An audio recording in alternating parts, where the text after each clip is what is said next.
Astaghfirullah. Bismillahirrahmanirrahim. Alhamdulillah wassalatu wassalamu ala Rasulillah wa ala alihi wa sahbihi wa mawalah wa la hawla wa la quwata illa billahi wa ba'du.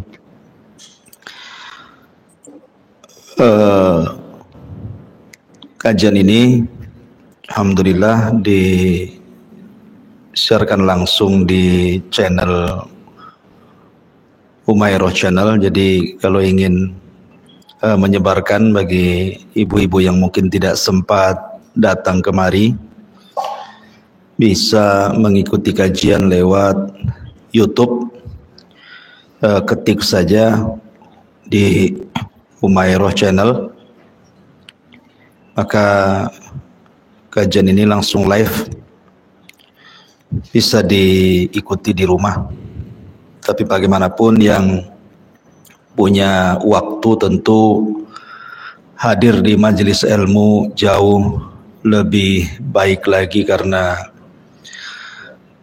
pahala ataupun keutamaan hadir di majelis ilmu itu jauh lebih afdol, lebih banyak dibandingkan hanya sekedar mengaji lewat media.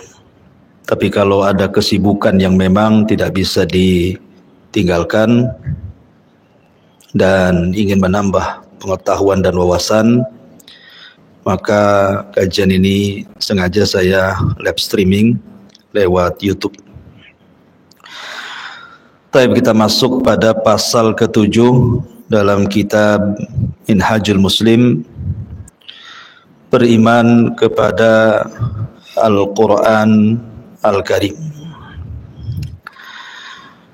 Ma'asyiral muslimat yang dimuliakan Allah Subhanahu wa taala, sedikit saya bercerita tentang Al-Quranul Karim, bagaimana Al-Quranul Karim ini sampai kemudian sebuah mushaf yang kita kenal hari ini sebagai mushaf Utsmani. Jadi Al-Quran itu di zaman Nabi SAW kebanyakan dihafal di dada-dada para sahabat Nabi SAW. Itu yang mayoritas. Walaupun ada orang-orang tertentu, sekitar kurang lebih 40 sahabat Nabi,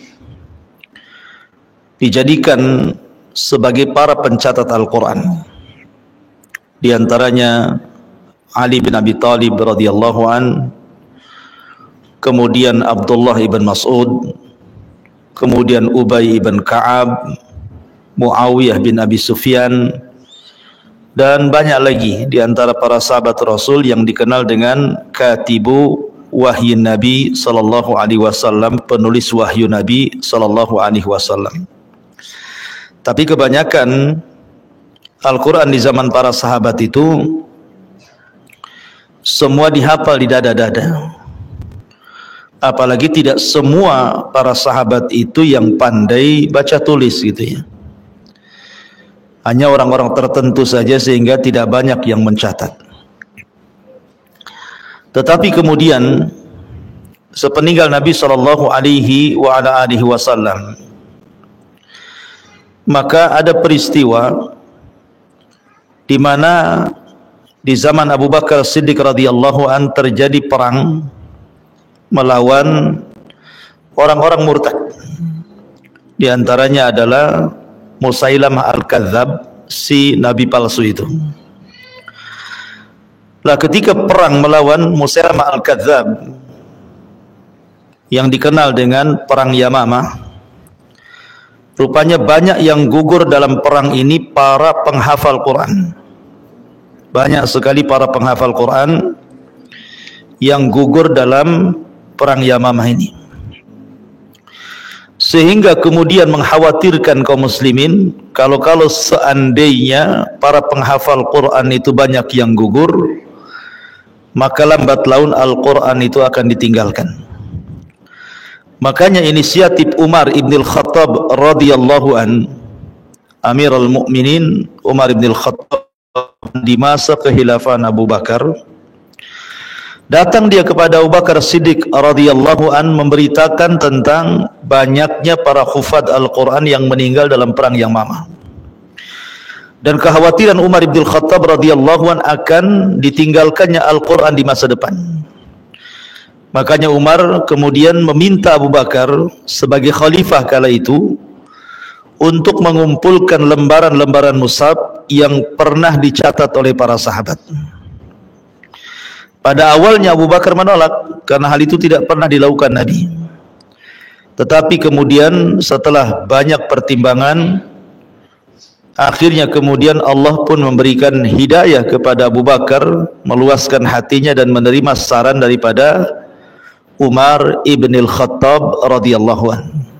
Lah sejak itulah Abu Bakar Siddiq mengumpulkan lembaran-lembaran mushaf, lembaran-lembaran catatan-catatan wahyu yang ditulis oleh para sahabat Nabi sallallahu alaihi wasallam. Karena masing-masing itu punya catatan. Contoh umpamanya Ali radhiyallahu an itu punya mushaf, punya catatan gitu maksudnya. Tetapi berbeda tartibnya. Jadi kalau Ali itu mencatat wahyu sesuai dengan turunnya Al-Quran. Jadi dicatat surat yang pertama surah Iqra bismi rabbikal ladzi khalaq atau surah Al-Alaq, dan surat yang terakhir adalah surat Idza jaa nasrullahi wal fath wa ra'aitan nas yadkhuluna fi dinillahi afwaja fasabbih bihamdi rabbika wastaghfir innahu kana tawwaba. Itu dalam catatan Ali radhiyallahu anhu. Kemudian juga di antara sahabat yang lain yang punya mushaf adalah Abdullah bin Mas'ud. Lain yang ditulis Ali, lain pula yang ditulis oleh Abdullah bin Mas'ud radhiyallahu anhu. Abdullah bin Mas'ud ketika mencatat wahyu, maka dia mencantumkan tafsirnya sekalian. Jadi bukan ayatnya saja, tetapi tafsirnya juga ditulis sama beliau. Berarti berbeda dengan tulisan Ali radhiyallahu anhu. Kemudian juga berbeda tartibnya. Kemudian juga di sana ada tulisan Ubay ibn Ka'ab dan banyak lagi para sahabat Nabi sallallahu alaihi wasallam yang menulis wahyu dari lisan Nabi sallallahu alaihi wasallam. Lah, mushaf-mushaf yang di tangan para sahabat itu diminta oleh Abu Bakar. Kemudian dikumpulkan menjadi satu, kemudian disimpan sampai masa kekhilafan Abu Bakar Siddiq radhiyallahu anhu meninggal dunia. Maka disimpanlah catatan-catatan yang terkumpul itu oleh Umar ibn al-Khattab radhiyallahu anhu. Kemudian ketika Umar radhiyallahu anhu meninggal, maka diletakkan di rumah Hafsah bintu Umar radhiyallahu anhu. Lah di masa kekhilafahan Utsman ibn Affan radhiyallahu anhu, sebagaimana riwayat Anas bin Malik radhiyallahu an, jadi Hudzaifah ibn al-Yaman ketika diutus untuk menyerang Armenia dan juga sebagian penduduk Irak di zaman Khalifah Utsman ibn Affan radhiyallahu an, terjadi khilaf antar sahabat, khilaf masalah qiraah. Jadi qiraah itu dipermasalahkan sehingga hampir melemahkan pasukan para sahabat ketika berperang melawan Armenia dan juga beberapa tempat di daerah Irak. Akhirnya kemudian Hudzaifah yang mengetahui khilaf yang kuat di antara para sahabat melapor kepada Utsman ibn Affan radhiyallahu an dan mengatakan, ya Amirul Mukminin, adraka hadhihi al-ummah qabla an yakhtalifu. Adrik hadhil ummata qabla an yakhtalifu fil kitabi ikhtilafal yahudi wan nasara. Katanya Hudzaifah kepada Utsman bin Affan, wahai Utsman Amirul Mukminin, cobalah temui umat ini sebelum mereka berselisih dalam masalah Al-Quran seperti perselisihan orang-orang Yahudi dan Nasrani. Akhirnya kemudian Utsman pun memerintahkan 3 sahabat Rasul dan 1 tabi'in untuk mengambil catatan-catatan yang di rumah Hafsah yang pernah dikumpulkan di zaman Abu Bakar, disimpan Umar, kemudian terakhir disimpan di rumahnya Hafsah bintu Umar atau zaujatun Nabi sallallahu alaihi wasallam. Maka Utsman kemudian memerintahkan pertama Zaid ibn Thabit, sahabat Nabi. Kemudian Abdullah ibn Zubair, sahabat Nabi. Kemudian Sa'id ibn al-As, sahabat Nabi.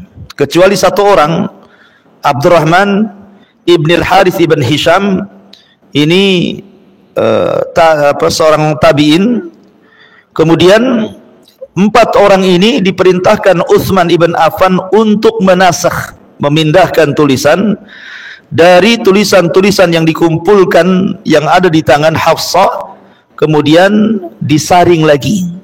Disaring itu maksudnya qiraah-qiraah yang syadzah, qiraah-qiraah yang bermasalah, maka akan dibuang kemudian dibakar.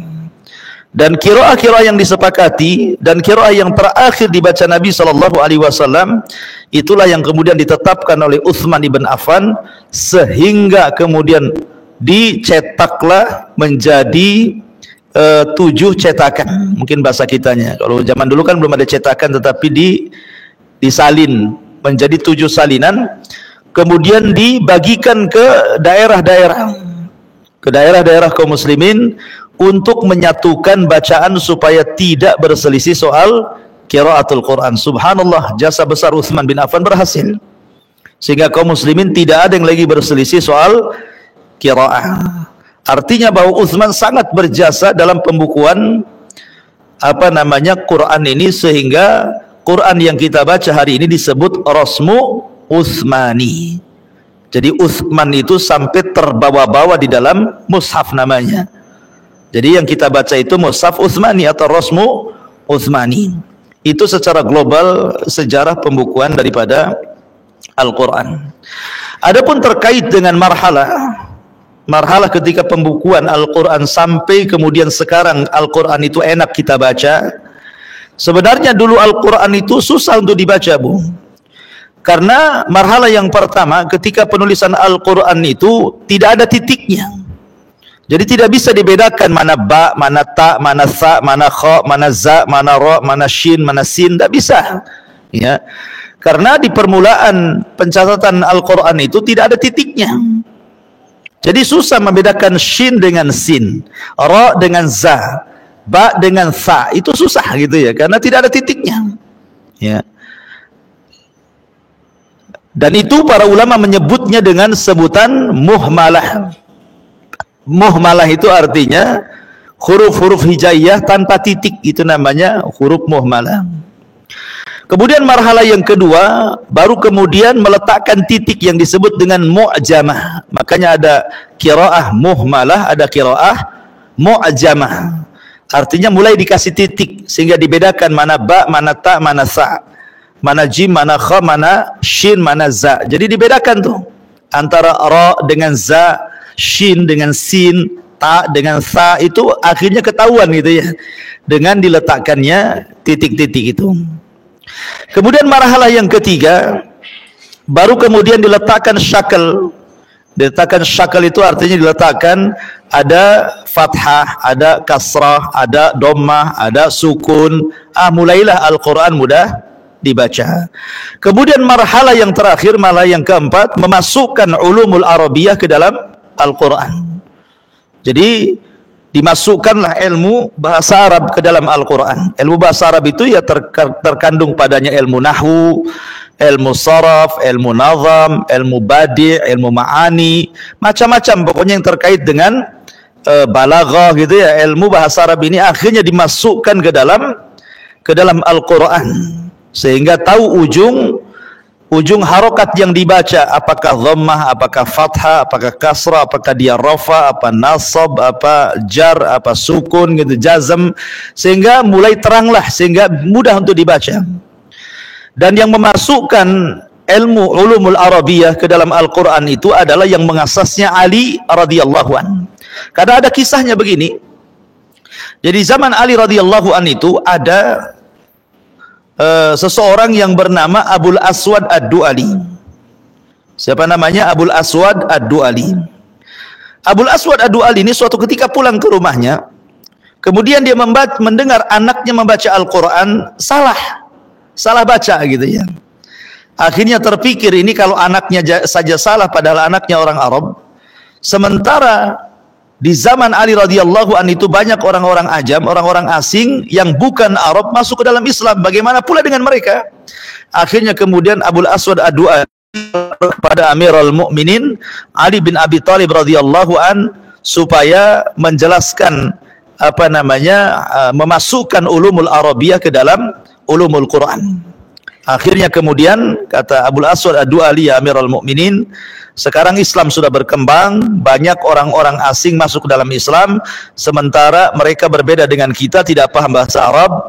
Bagaimana kalau seandainya kita ganti harakat Al-Quran itu, bukan hanya diganti, maksudnya dijelaskan ujung-ujung harakatnya itu.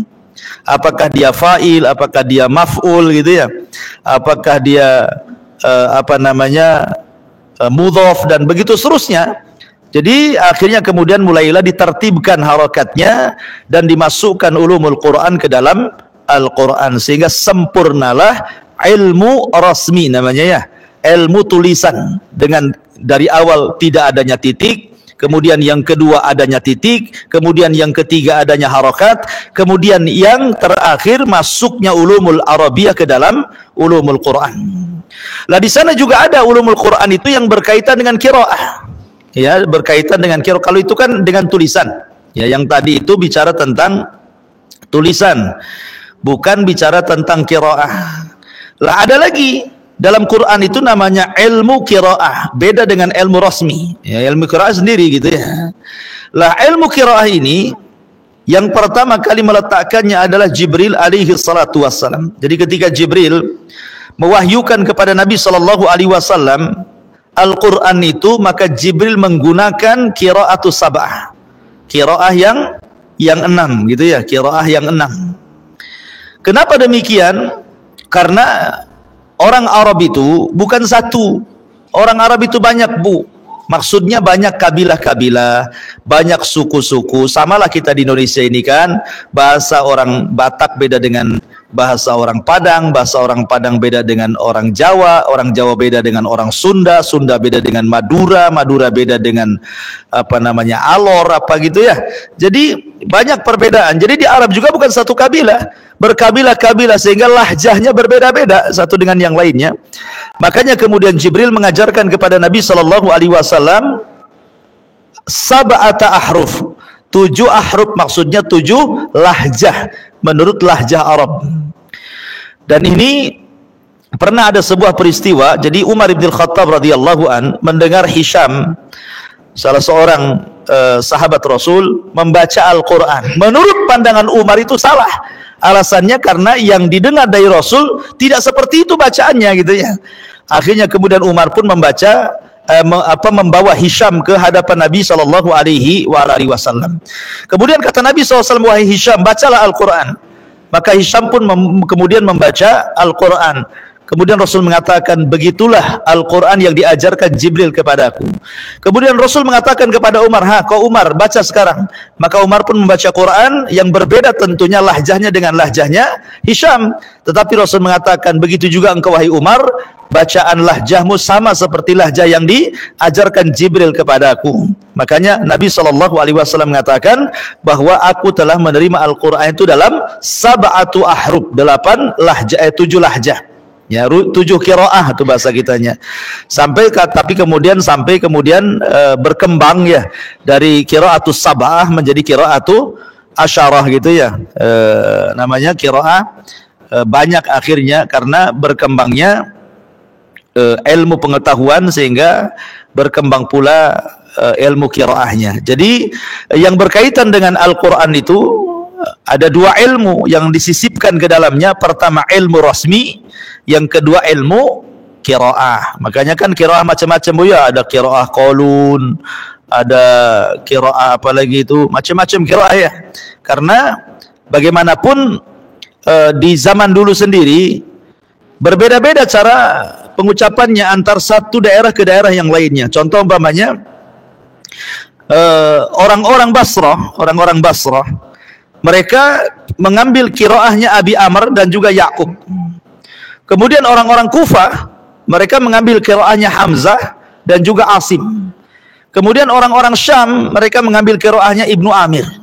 Kemudian orang-orang Mekah mereka mengambil qiraahnya Ibnu Katsir rahimahullahu taala, dan orang-orang Madinah lebih kepada mengambil qiraahnya Nafi' dari Abdullah ibn Umar dari Nabi sallallahu alaihi wasallam. Kemudian ada yang menggeser Yakub dengan qiraah Al-Kisai, dan begitu seterusnya. Pokoknya banyaklah ulumul Quran ini kalau kita pelajari. Intinya bahwa Al-Quran itu ada dua ilmu yang terkait dengannya. Pertama ilmu rasmi, ilmu tulisan, ya. Yang kedua ilmu qiraah. Ilmu qiraah, bagaimana cara membaca lahjah di dalam Al-Quran. Sehingga ibu jangan heran kalau seandainya ada orang yang membaca kok aneh, wadduha dibaca wadduhe umpamanya kan, ya itu ada qiraahnya kan, dan itu tidak disalahkan. Yang menyalahkan itu karena tidak paham ilmu qiraah, sehingga seolah-olah itu salah gitu ya, padahal dia yang jahil ya. Taib, itu diantara sekilas pandang soal pembukuan Al-Quran dan ilmu Al-Quran yang terkait dengan Al-Quran itu sebagai faedah saja. Kita masuk pada bab tentang beriman kepada Al-Quran Al-Karim. Ma'asyiral muslimat yang dimuliakan Allah Subhanahu wa taala. Di sini mu'alif rahimahullahu taala mengatakan seorang muslim beriman bahwa kitab suci Al-Quran adalah kitab suci dari Allah yang telah diturunkan kepada manusia terbaik, Rasul pilihannya, Nabi yang mulia, yaitu Nabi kita Nabi Muhammad sallallahu alaihi wasallam, sebagaimana Allah telah menurunkan kitab-kitab sucinya kepada Rasul-Rasul sebelumnya. Artinya bahwa Al-Quran itu bukan satu-satunya kitab yang diturunkan Allah. Sebelumnya sudah ada kitab-kitab yang diturunkan Allah. Di sana ada Taurat diturunkan kepada Nabi Musa. Di sana ada Zabur diturunkan kepada Nabi Dawud. Di sana ada Injil diturunkan kepada Nabi Isa bin Maryam. Dan sebelum daripada 4 kitab ini, Taurat, Zabur, Injil dan Quran, ada yang disebut dengan suhuf, lembaran-lembaran. Tidak disebut namanya, cuman suhuf. Ya, kononnya 100 suhuf yang diturunkan oleh Allah Azza wa Jal, 50 suhuf kepada Nabi Syith, 30 suhuf kepada Idris, 10 suhuf kepada Nabi Ibrahim alaihi salatu wassalam, dan 10 suhuf kepada Nabi Musa. Ada yang mengatakan suhuf Musa itu maksudnya Taurat, tapi ada juga yang mengatakan suhuf sendiri Taurat sendiri, wallahu alam. Tapi yang jelas bahwa kitab-kitab langit itu banyak, Bu ya. Ya, bukan hanya Al-Qur'an, di sana ada suhuf, di sana ada Taurat, di sana ada Zabur, di sana ada Injil, di sana ada Al-Qur'an. Adapun perbedaannya tentu berbeda antara Al-Qur'an dengan kitab-kitab sebelumnya. Contoh umpamanya kitab Zabur. Kitab Zabur itu tidak bicara tentang masalah hukum-hukum. Jadi dalam kitab Zabur tidak ada hukum-hukum yang dijelaskan di situ. Jadi Zabur itu isinya hanya mawaid, nasihat-nasihat, wejangan-wejangan gitu ya, membangkitkan orang untuk ibadah, raqaik untuk melembutkan hati, dan begitu seterusnya. Tidak seperti Al-Quran, ada hukum sholatnya, ada hukum zakatnya, ada puasanya, hukum-hukum macam-macam lah di Quran itu dicantumkan. Tapi Zabur tidak ada. Zabur itu hanya sifatnya mawaid saja. Kemudian adapun dengan Taurat dan Injil, Taurat dan Injil atau dibahasakan perjanjian lama dengan perjanjian baru, ya kan? Kalau Taurat perjanjian lama, kalau Injil perjanjian baru, ya istilahnya seperti itu. Lah ada yang mengatakan bahwa Taurat itu lebih lengkap dari segi hukum-hukum yang dicantumkan di situ dibandingkan dengan Injil. Ya, ada yang mengatakan seperti itu, wallahu alam. Dan ingat bahwa Injil tidak menghapus Taurat. Ya. Jadi Taurat sendiri, Injil juga sendiri. Tidak dengan kedatangan Injil kemudian Taurat dihapus. Dan Taurat pun tidak bisa menghukumi Injil. Itulah bedanya Al-Quran, Injil dan Taurat. Ya, Quran itu dijadikan muhaiminan, dijadikan hukum bagi yang ada di Taurat ataupun yang ada di Injil. Tetapi sesama Injil dan Taurat tidak saling menghukumi dan tidak saling menghapus gitu ya. Nah, itulah bedanya Al-Quran, karena Al-Quran satu kitab, satu-satunya kitab yang lengkap, yang memansuh kitab-kitab sebelumnya dan menghukumi kitab-kitab sebelumnya. Maka disebut muhaiminan, ya kan, menghukumi kitab-kitab sebelumnya dari Taurat, Zabur dan Injil. Dan kita tahu bahwa kitab-kitab sebelum daripada Al-Quran banyak sekali tahrif, penyimpangan. Dan itu dijelaskan dalam Al-Quran sendiri kan. Allah mengatakan yuharrifunal kalima'an an mawadhi. Mereka orang-orang Yahudi itu memasukkan perkara-perkara yang di luar dari Taurat ke dalam Taurat, begitu juga orang-orang Nasrani. Dan kalau kita melihat ma'asyiral muslimat yang dimuliakan Allah Subhanahu wa taala, tentang sedikit kita bercerita ya,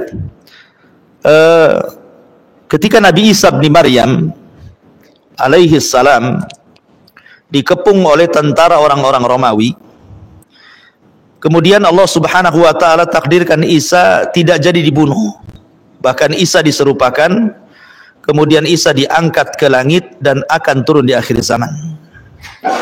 Lah, ketika sebelum Isa diangkat, Bu, Isa itu kan berada di tengah-tengah murid-murid pilihannya. Di tengah-tengah murid pilihannya. Dan Isa sebelum diangkat itu berwasiat kepada mereka untuk menyebarkan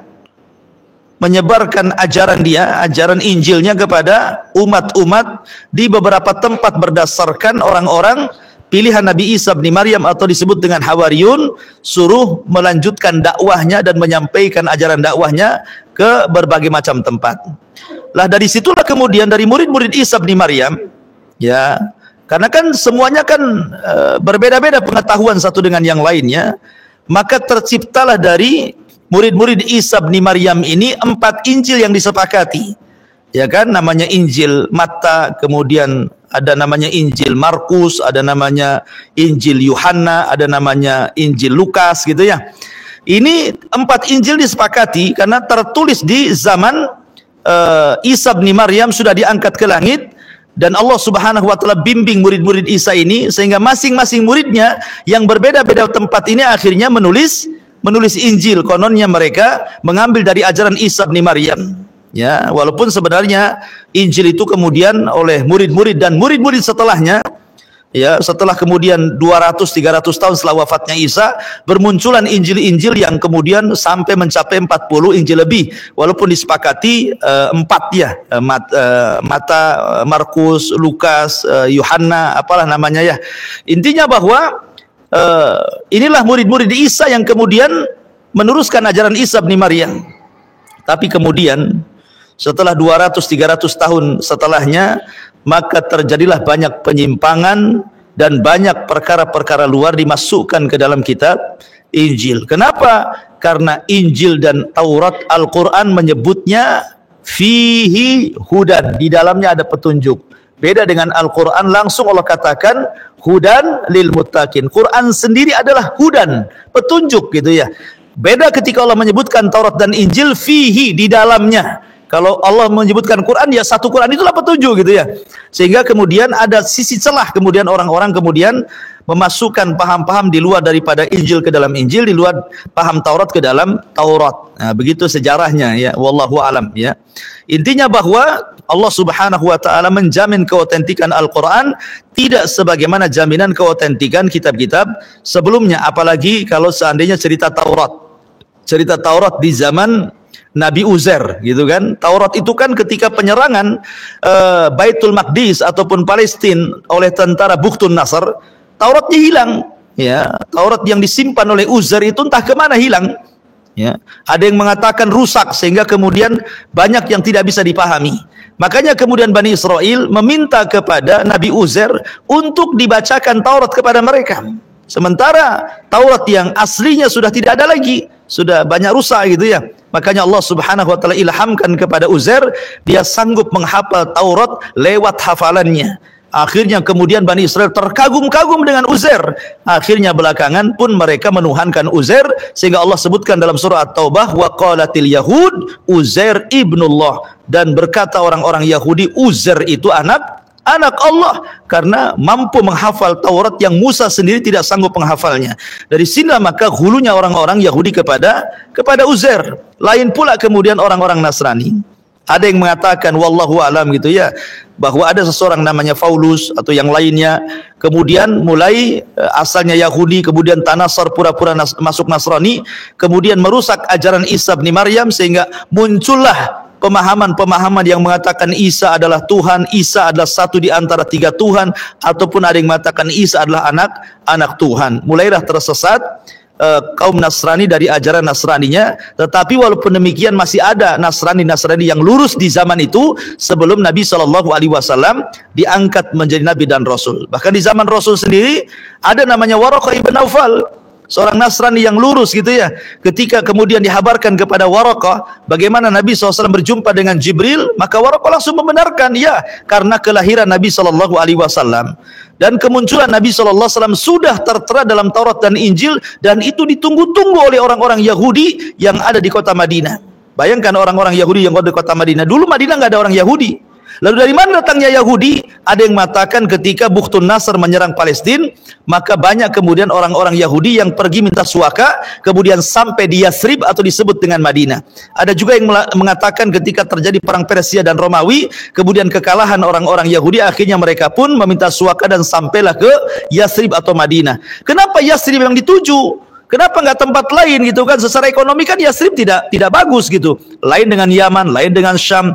Rupanya karena mereka sudah membaca dalam kitab-kitab mereka bahwa di tempat itulah tempat hijrah Nabi dan akan lahir seorang Nabi yang mereka sangka Nabi itu dari Bani Israel. Sudah ratusan tahun mereka menunggu Nabi-Nabi itu. Rupanya Nabi itu datang bukan dari Bani Israel tapi dari Bani Ismail. Maksudnya orang Arab. Dari situlah hasadnya orang-orang Yahudi ke dalam Islam. Intinya bahwa keautentikan Al-Quran tidak dilakukan lagi. Al-Quran itu akan dijaga. Pertama karena Allah yang menjaganya. Allah mengatakan inna nahnu nazzalna dzikra wa inna lahu lahafidun. Kami yang menurunkan Quran, kami yang menjaganya. Kemudian dijaga oleh para hufad, para hafazatul Quran.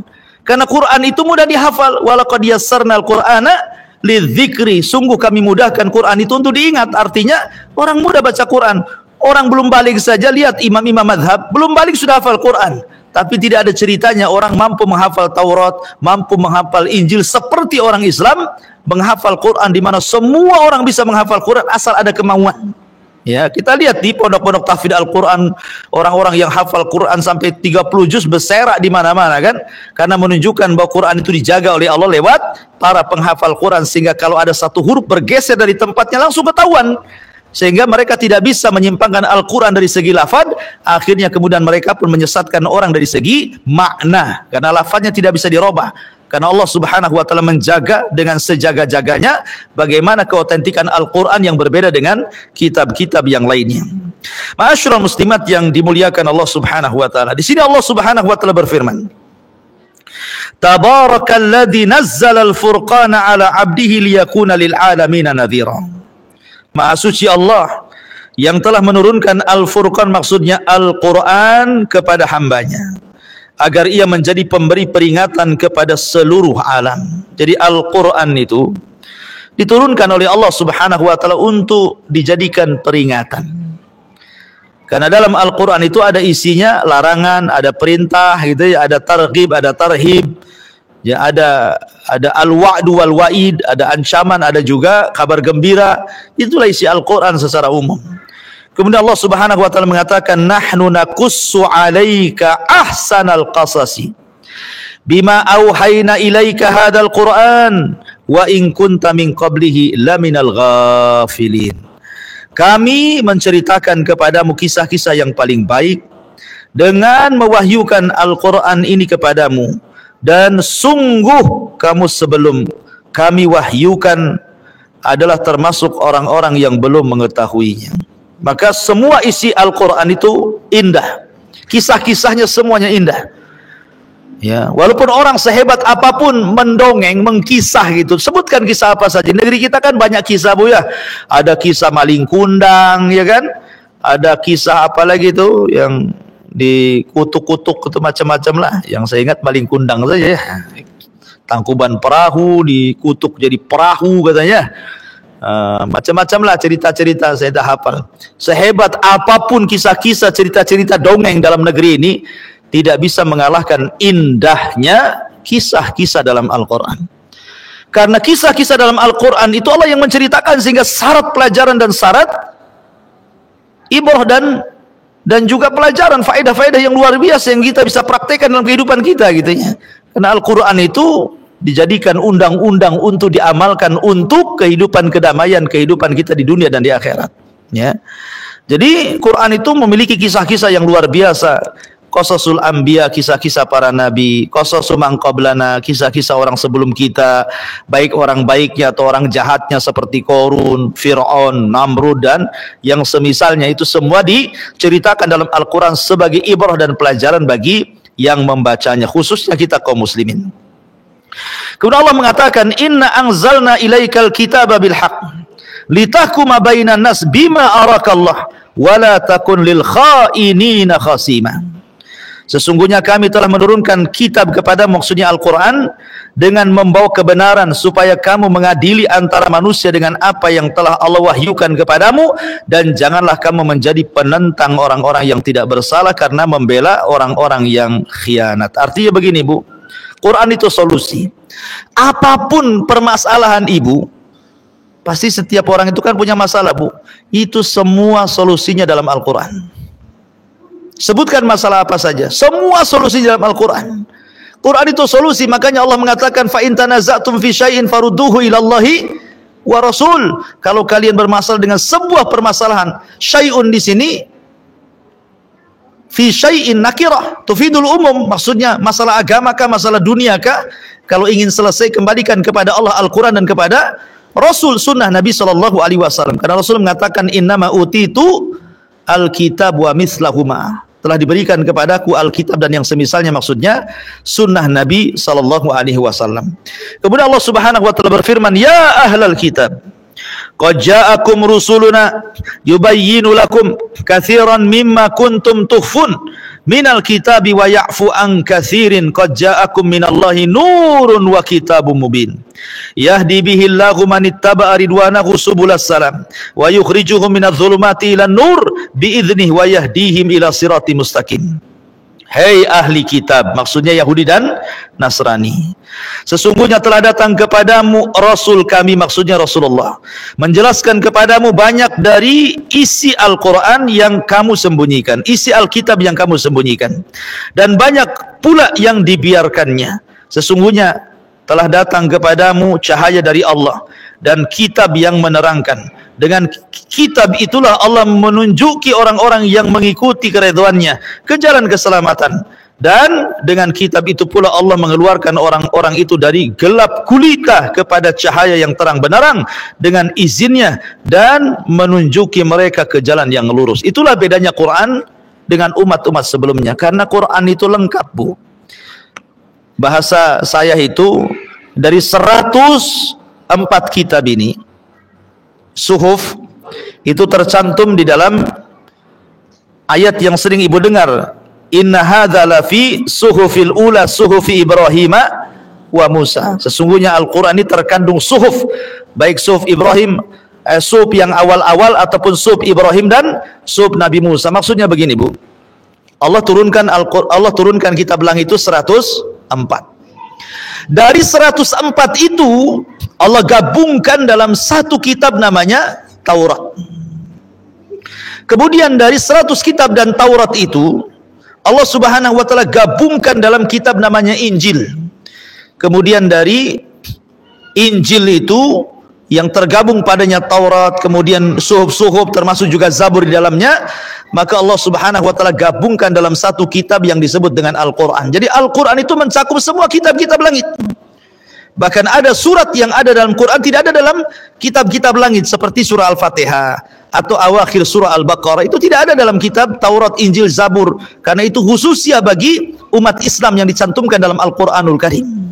Ya, jadi Quran itu kalimat yang lengkap sekali. Jadi rugi kalau orang mengaku Islam, berkitabkan Al-Quran, kemudian tidak paham pula dengan Qurannya ya.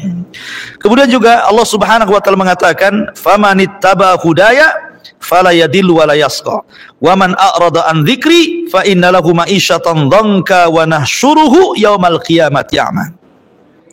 Barang siapa yang mengikuti petunjukku, niscaya ia tidak akan sesat dan tidak akan celaka. Dan barang siapa yang berpaling dari peringatanku, maka sesungguhnya baginya penghidupan yang sempit, dan kami akan mengumpulkan pada hari kiamat dalam keadaan buta. Dari sini menunjukkan bahwa Al-Quran itu adalah petunjuk. Quran itu hidayah, hidayah yang datang dari Allah Azza wa Jalla. Makanya ketika Allah Subhanahu wa taala turunkan Adam dan Hawa Qulna ihbitu minha jami'ah. Turun kalian semua, wahai Adam, wahai Hawa, iblis, dari sorga ini ke bumi.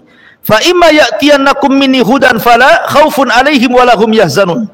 Kalau sampai petunjukku ke bumi dan dia mengikuti petunjukku, maksudnya apa petunjuk di sini? Yang siapa yang mengikuti fala khaufun, tidak akan takut, walahum yahzanun, dan tidak akan sedih hati.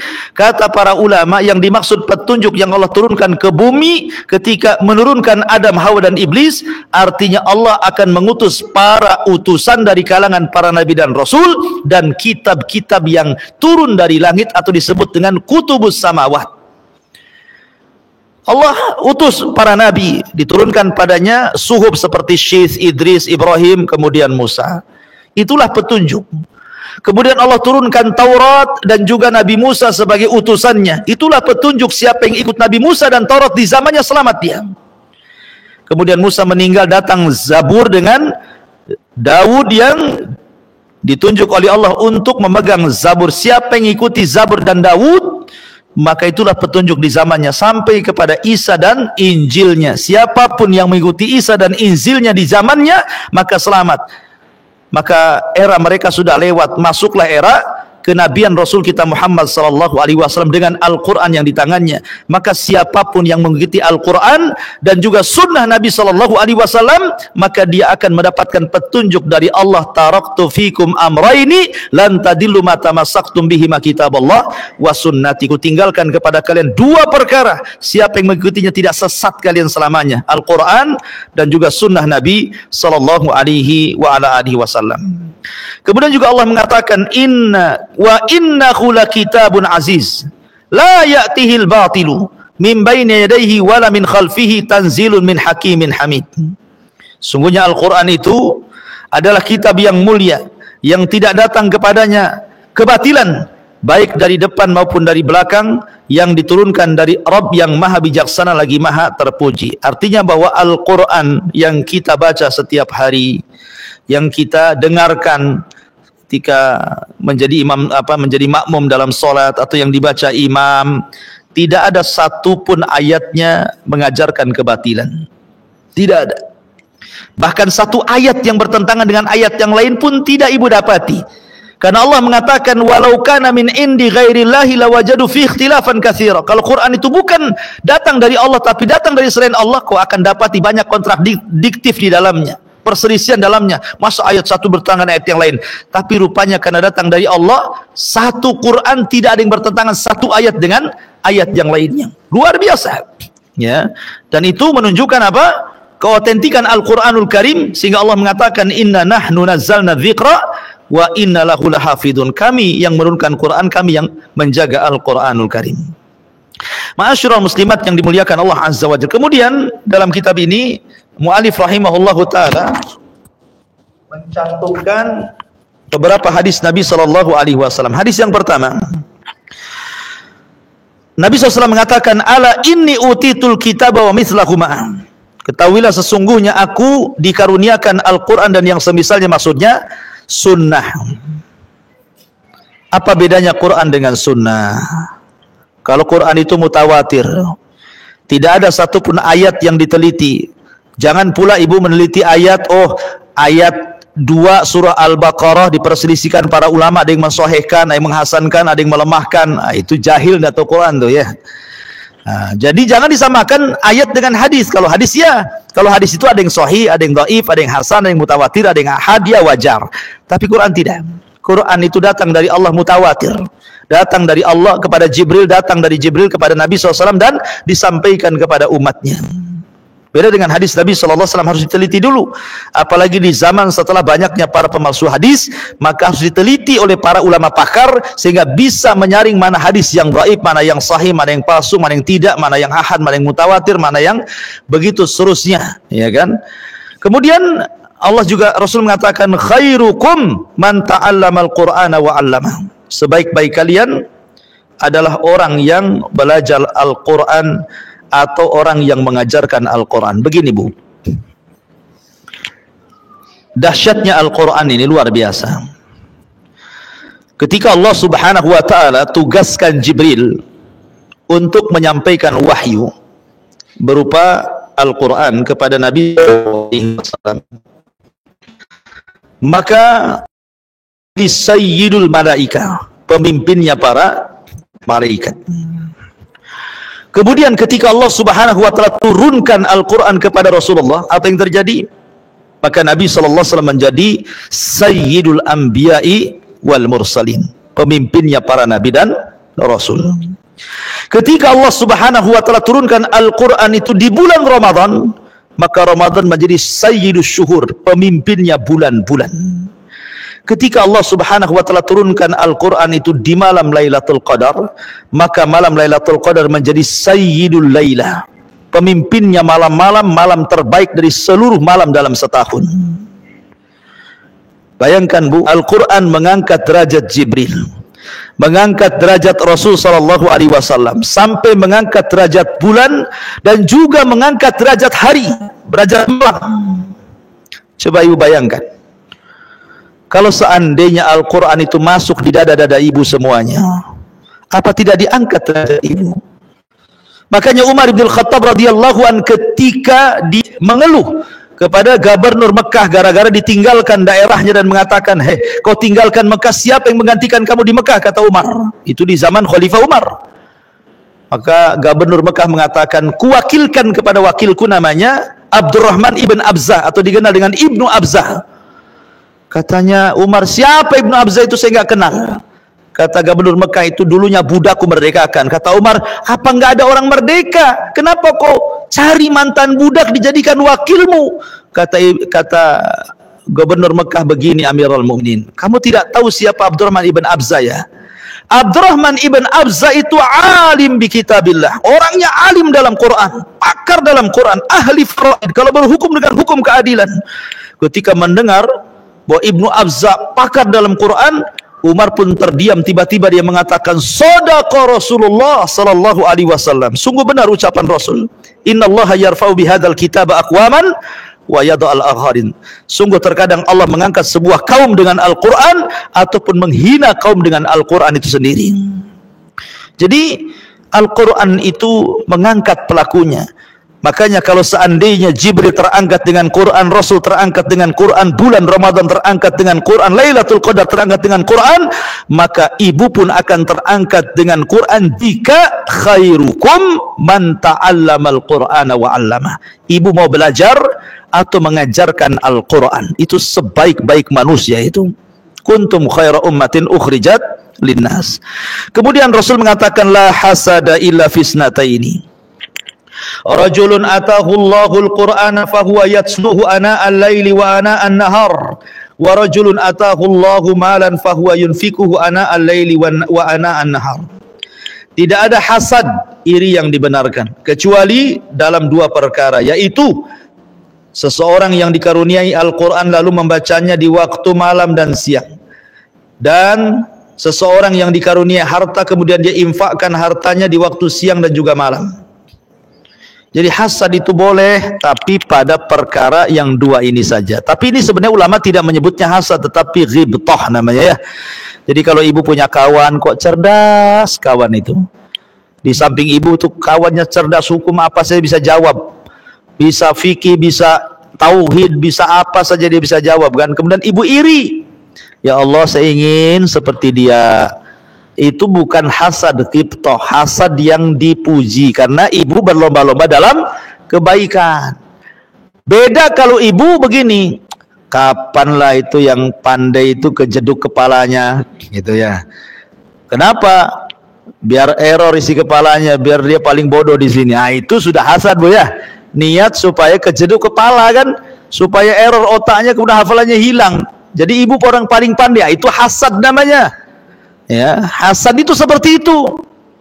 Dia tidak bisa memperbaiki dirinya, tetapi dia mencela orang lain. Karena begini Bu, terkadang kalau orang itu iri sama orang, hakikatnya orang itu tidak punya keutamaan yang dimiliki orang lain. Jadi ibu tenang saja, kalau ada orang yang hasad sama ibu itu, hakikatnya dia tidak punya yang ibu punya. Ya, dia tidak punya yang ibu punya. Kan banyak orang tukang kritik-kritik gitu Bu ya. Nah, karena hasad ngeritiknya. Oh ini harusnya begini, harusnya begitu, pendidikan itu harus begini, sekolah harus begini, begitu, macam-macam gitu. Ini nggak beres. Giliran dia yang megang belum tentu bisa juga, Bu ya. Artinya apa? Terkadang orang hasad itu karena tidak punya kelebihan pada orang lain sehingga dia hasad. Ya. Harusnya bersyukur. Orang yang ghibtah itu orang yang bersyukur, bergembira ketika tetangganya, ketika kawannya bahagia. Ya. Jadi kalau ibu tengok tetangga nih baru beli mobil, ikut senang, Bu. Ya, tengok tetangga bangun rumah, ikut senang gitu ya. Tengok rumahnya lantainya sudah 2, 3, ikut senang. Begitu harusnya. Ya, mudah-mudahan nanti kalau sudah renggang-renggang dia ngajak saya jalan ke Barelang ya gitu ya. Daripada bayar kan enak yang gratis gitu ya. Jadi ada harapan-harapan, bukan kemudian tensinya makin naik gitu ya kan. Beli mobil satu naik lagi darahnya kan, tingkat naik lagi darahnya ya. Akhirnya ketika kemudian nikmat sempurna pada tetangganya, ibu yang tidak sempurna otaknya ya kan, error kan gitu. Nengoknya kawannya kok makin ini, kok saya makin terjun gitu ya. Makanya kenapa di sini tidak boleh hasad kecuali kepada dua orang, kepada orang yang ya memang dia pakar Quran, kapan ya seperti dia, atau orang yang dermawan kaya, aku pun kalau punya uang inginlah kayak dia. Itu namanya ghibtah berpahala, Bu, ya kan? Kemudian juga hadis Nabi SAW mengatakan, ma minal anbiya nabiyun illa wa qad u'tiya minal ayati ma misluhu amana alaihi bashar wa inna ma kana alladhi utituhu wahyan awhallahu ilayya farju an akuna aktsarahum tabi'an yaumal qiyamah. Tiada seseorang nabi pun melainkan telah diberi ayat-ayat mukjizat yang semisal dengan mukjizat nabi sebelumnya, yang dengannya manusia akan beriman. Dan sesungguhnya yang dikaruniakan kepadaku itu berupa wahyu yang diwahyukan Allah kepadaku, maka aku berharap menjadi nabi yang terbanyak pengikutnya pada hari kiamat. Ingat bahwa mukjizat Al-Quran itu mukjizat yang paling agung di antara mukjizat para nabi yang Allah anugerahkan kepada para nabi sebelum Nabi SAW, karena mukjizat itu berakhir dengan wafatnya para nabi, tapi Al-Quran tidak berakhir dengan wafatnya Nabi SAW. Dan yang terakhir kata mu'alif, laukana Musa au Isa hayyan ma wasi'ahu illa ittiba'ani. Kalau sekiranya Nabi Musa atau Isa masih hidup, niscaya tidak ada pilihan lagi kecuali harus mengikutiku. Dari sini bahwa setelah Al-Quran diturunkan, kemudian Nabi ditutup dengan kenabian, Rasul kita Muhammad SAW la nabiyya ba'di, tidak ada Nabi sepeninggalku, maka siapapun Yahudinya, siapapun Nasraninya yang mendengar kedatangan Rasul SAW dan Quran yang diturunkannya kemudian tidak beriman, maka dipastikan dia menjadi penduduk jahannam. Wallahu a'lam. Ya, ini berdasarkan riwayat hadis Nabi sallallahu alaihi wa ala alihi wasallam. Wallahu alam, ini diantara kajian Minhajul Muslim beriman kepada Al-Quran. Tapi kita buat tanya jawab, silahkan. Ada yang mau bertanya?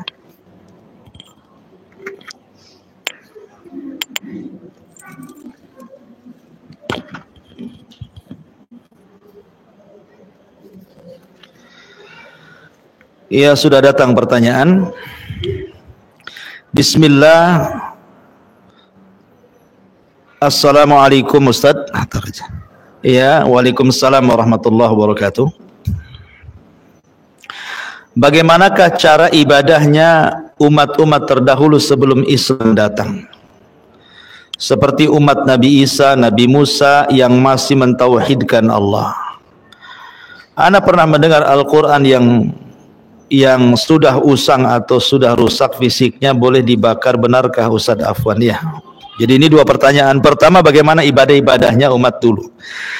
Semua umat diutus padanya Rasul. Dan Allah katakan dalam Al-Quran, walaqad ba'atsna fi kulli ummati rasulan an ibudullaha wajtanibu taghut. Dan kami utus pada tiap-tiap umat ini seorang Rasul. Tugasnya menyampaikan kepada umat, tauhidkan Allah, sembahlah Allah dan jauhi sesembahan selain daripada Allah alias tagut. Artinya bahwa dakwah para nabi dan rasul sama, mentauhidkan Allah. Akan tapi yang berbeda dari segi syariat. Makanya Allah mengatakan likulli ja'alna syir'atan wa minhaja. Kami jadikan tiap-tiap para nabi dan rasul itu syariat sendiri-sendiri dan manhaj sendiri-sendirinya. Mereka diperintah solat, kita juga diperintah solat. Solatnya seperti apa? Wallahu alam. Yang jelas berbeda. Kemudian mereka diperintahkan puasa, kita juga diperintahkan puasa. Puasanya seperti apa? Wallahu alam. Yang jelas berbeda-beda caranya, tapi sama juga disebut puasa, haji dan begitu seterusnya. Jadi contoh saja yang sering saya contohkan, puasa. Kita dengan puasa ahli kitab dimakan sahur. Karena Rasul mengatakan faslu ma baina siyamina wa siyami ahli kitab akalata sahur. Perbedaan kita, puasa kita dengan mereka ahli kitab dimakan sahur.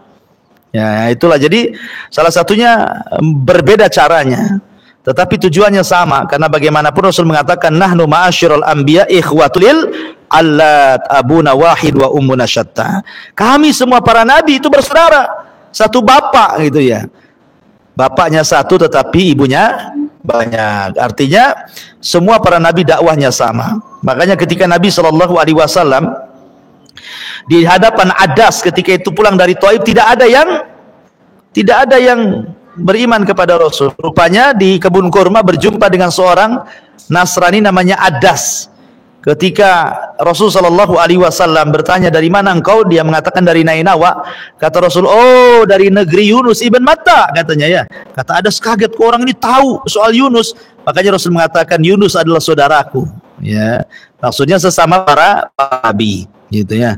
Adapun tentang Al-Quran, lembaran-lembaran Al-Quran yang sudah nggak jelas lagi urutan nomornya, maka tidak mengapa dibakar atau dikubur supaya tidak diinjak, supaya tidak dihinakan. Maka boleh dimusnahkan dengan cara dibakar ataupun dikubur gitu ya, supaya tadi nggak terbang ke sana kemari akhirnya jadi istihza dengan Quran gitu ya. Atau kalaupun tidak, maka ibu rapikan, kemudian ibu taruh di kotak sendiri supaya tidak berkecai, supaya tidak lembarannya ke sana kemari, sehingga akan terjadi penghinaan terhadap Al-Qur'anul Karim. Wallahu a'lam. Taib. Kemudian pertanyaan yang selanjutnya. Bismillah, assalamualaikum warahmatullahi wabarakatuh. Waalaikumsalam warahmatullahi wabarakatuh. Pertanyaan anak, baca Al-Quran yang dapat memberi syafaat adalah Al-Quran yang dihafal. Lalu bagaimana dengan pahala membaca Al-Quran yang satu huruf 10 pahala?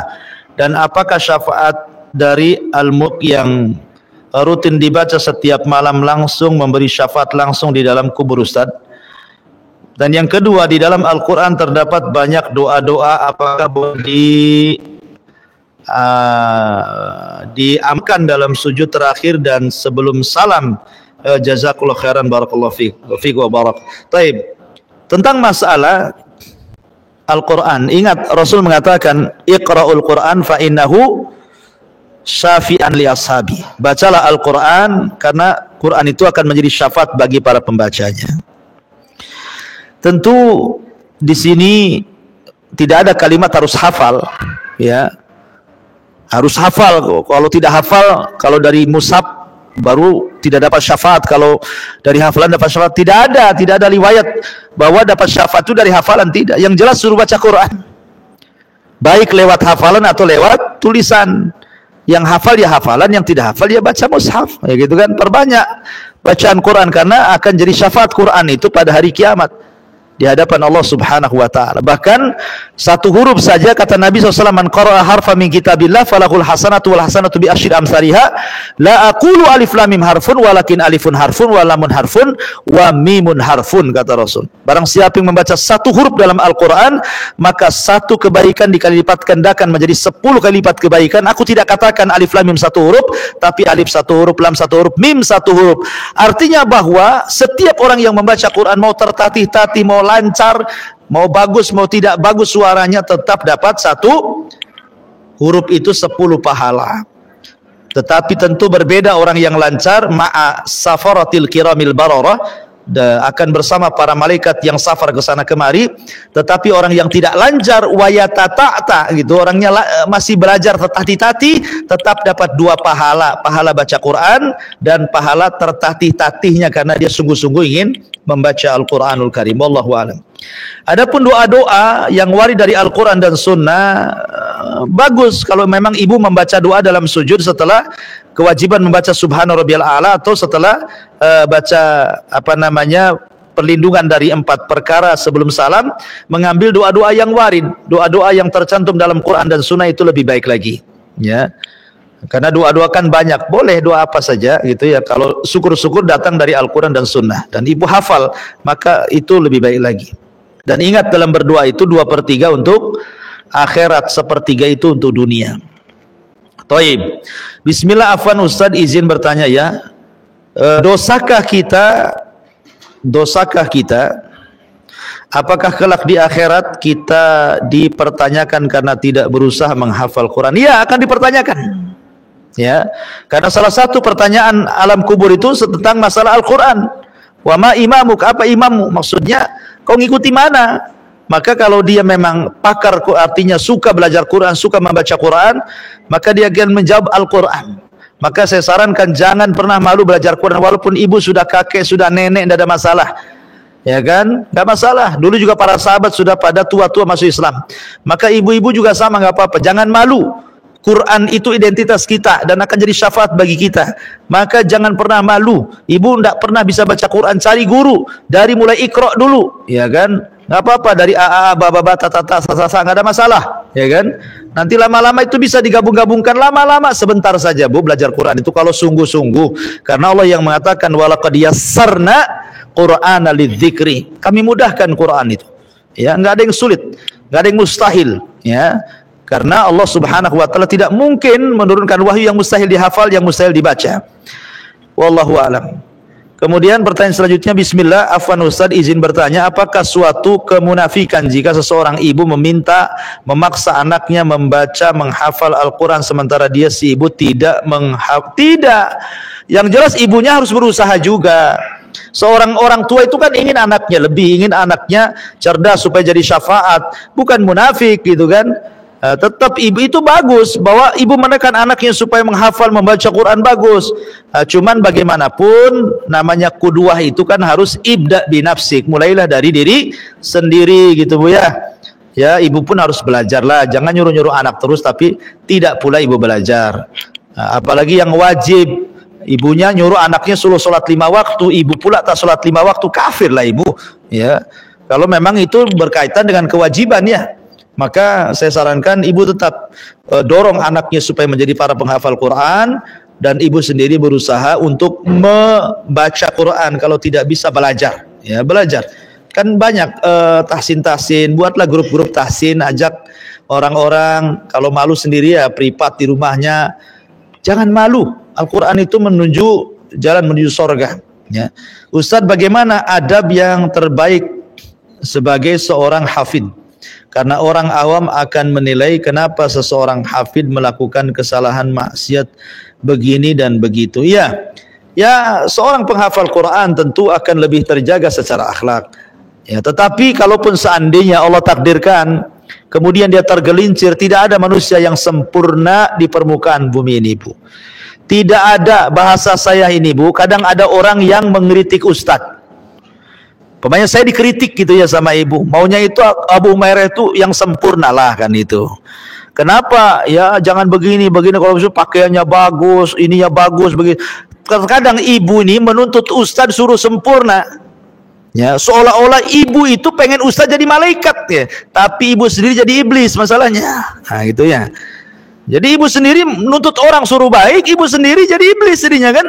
Maunya orang jadi malaikat, kita pula tak mau jadi malaikat. Nah, jadi perbaiki sama-sama. Kita tidak bisa memandang orang. Kalau cari kesempurnaan tidak ada. Kesempurnaan itu hanya milik Allah, dan kesempurnaan itu ada hanya di sorga. Kalaupun tergelincir, ingat bahwa jangan lagi kepada orang alim, kepada para penghafal Quran, sesama ibu saja nih, berkawan nih satu majelis taklim, itu namanya ada adab ukhuwah tuh. Adab ukhuwah itu apa bu? Satu, senang ya kalau dia senang, susah kalau dia susah. Dua, ibu harus senantiasa berada di sampingnya kalau dia berhajat. Ya, kalau dia memang membutuhkan, ibu bantu dia. Itulah solidaritas namanya. Kemudian yang ketiga, ibu harus memberikan uzur kesalahannya. Nih kadang-kadang ibu nggak mau ngasih uzur sama kesalahan orang, kan itu. Apalagi yang salah ustadz, nggak bisa, ustadz nggak boleh salah. Emangnya ustadz malaikat kan itu. Kalau cari ustadz yang nggak punya kesalahan sampai kiamat ibu nggak akan ngaji. Kenapa? Tidak ada ustadz yang selamat. Imam Ahmad belanja ke pasar, datang murid-muridnya, ya Imam, sini saya bawa kresek ini, kresek sana. Kata Imam, ngapain kau bawa-bawa katanya belanjaanku? Apa karena saya seorang imam? Kalian ini tidak tahu. Kalau seandainya kalian tahu aib yang kusembunyikan, tentu kalian letakkan tuh pasir di atas kepalaku.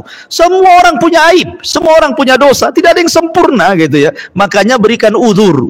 Kalau ada kesalahan, lihat kebaikannya. Jangan kesalahannya, terus kebaikannya tidak pernah dilihat. Itu namanya orang pakai kacamata kuda namanya, Bu ya. Ya, karena orang nggak melihat kebaikannya. Kemudian maafkan selagi dia bisa memaafkan. Apalagi dia tidak merugikan. Pamannya ada seorang ustadz, seorang apa, ibu nggak dirugikan kok sama dia, sama sekali nggak dirugikan. Cuman ibu dapat kabar gembira, si ustadz ini tuh begini. Loh kok ibu tahu sewot sama ustadz itu? Kadang-kadang akalnya tuh nggak ada gitu ya. Jadi itu juga perlu diberikan adab. Itu sesama kawan saja ada namanya akhlak adab sesama kawan, apalagi kepada orang yang berjasa. Kepada orang berjasa, kepada para ulama yang sudah mendakwahkan harus lebih beradab lagi. Ya, intinya bahwa ya seharusnya bagi penghafal Quran ya harusnya dia ya baik. Namanya penghafal Quran kan harus menjaga Qurannya. Karena kalau maksiat dia pasti akan pengaruh kepada hafalannya. Ya, karena penghafal Quran itu biasanya menjaga Quran dengan cara apa? Qiyamul lail. Ya, dengan qiyamul lail dia menjaga hafalannya seperti itu. Sebab kalau dia tidak qiyamul lail, kadang-kadang lupa hafalannya. Dan hindari maksiat. Makanya Imam Syafi'i rahimahullahu ta'ala mengatakan kepada gurunya Imam Waqi, dia mengatakan syakautu ila Waqi su'a hifdin fa arsyadani bi antarkil ma'asi wa'lam bi annal ilma nurun wa nurullah la yuhda lil asi. Aku datang kepada Imam Waqi mengadukan buruk hafalanku. Kata Imam Waqi, suruh jauh-jauhi maksiat, karena maksiat itu kegelapan dan itu cahaya, dan cahaya tidak masuk ke dalam hati yang bermaksiat. Artinya bahwa ya adab seorang penghafal Quran secara tidak langsung ya harus lebih baik. Tapi kalau seandainya suatu ketika tergelincir, namanya manusia pasti tergelincir, tetap kita harus menutupi aibnya. Ya, karena orang alim itu baiknya 99%, satu yang jahat itu yang dilihat kejahatannya, Bu. Tapi kalau orang jahat 999 kejahatan, satu berbuat kebaikan, itu aja yang diomongin tuh, ya kan? Nah, itu kan tidak insaf namanya, Bu ya. Pandangan nggak insaf, nggak adil itu kayak gitu tuh. Makanya kenapa pentingnya seseorang harus insaf. La yafruqu mu'minun mu'minatan in kariha khuluqan radiya khuluqan akhar. Seorang mukmin tidak boleh mencela mukmin yang lainnya. Kalau dia tidak setuju dengan satu akhlaknya, cari akhlak baiknya. Jangan akhlak buruknya saja. Dahulu ada muridnya Imam Syafi'i. Ketika Imam Syafi'i sakit, dia datang. Imam Syafi'i ini sudah sakit parah, tidak bisa bangkit. Kata muridnya, qawwallahu dha'faka ya Imam. Kalimat qawwallahu dha'faka ya Imam, semoga Allah menguatkan sakitmu. Ini kan gimana orang sakit disuruh dikuatkan sakitnya, makin matilah kan itu ya. Kan doanya kan ngeri itu. Qawwallahu dha'faka ya Imam. Semoga Allah kuatkan penyakitmu. Artinya supaya didobelkan penyakitnya kan. Tetapi maksudnya muridnya Imam Syafi'i bukan itu. Maksudnya qawwallahu dha'faka itu semoga diangkat penyakitmu. Karena satu lafaz itu memiliki dua makna. Makna suruh diperparah, makna satunya suruh disembuhkan. Makna satu nih makna. Imam Syafi'i mengatakan, masa kau suruh aku ini diparahkan penyakitnya? Katanya muridnya, bukan itu maksud saya wahai Imam. Kata Imam Syafi'i, aku tahu walaupun kau mencela aku, pasti aku katakan kau tidak bermaksud mencelaku. Begitu Imam Syafi'i memberikan solusi, ya kan? Bahwa penting seseorang itu memandang dengan kacamata insaf, ya.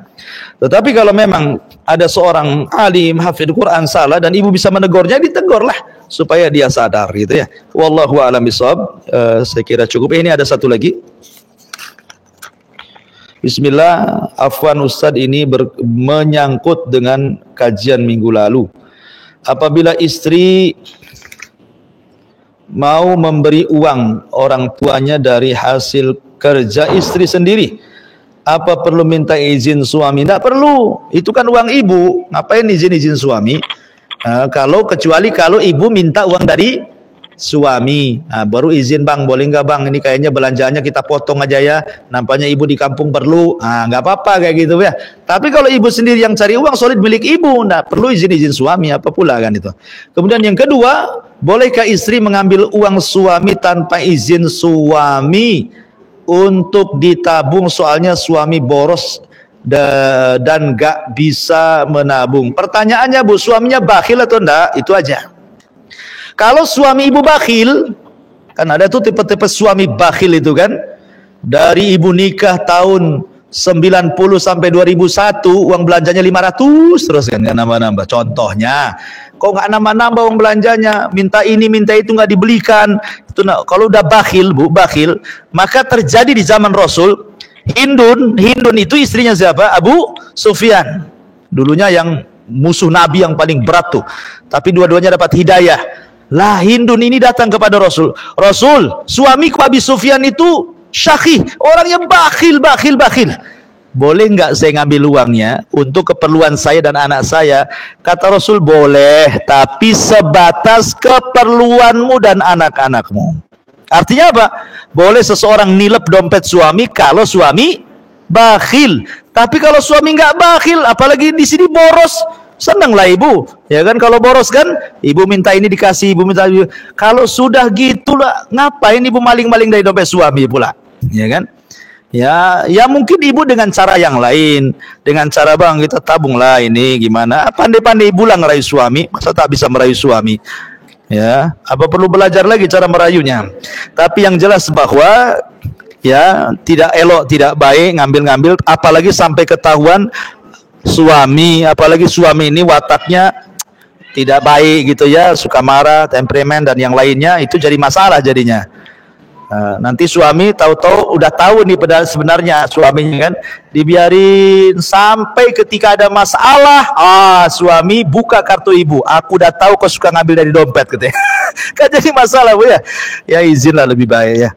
Wallahu alam, saya kira cukup ini yang bisa sampaikan. Subhanallah bihamdika asyhadu an la ilaha illa anta astaghfiruka wa atubu ilaik. Allahu ta'ala. Assalamualaikum warahmatullahi wabarakatuh.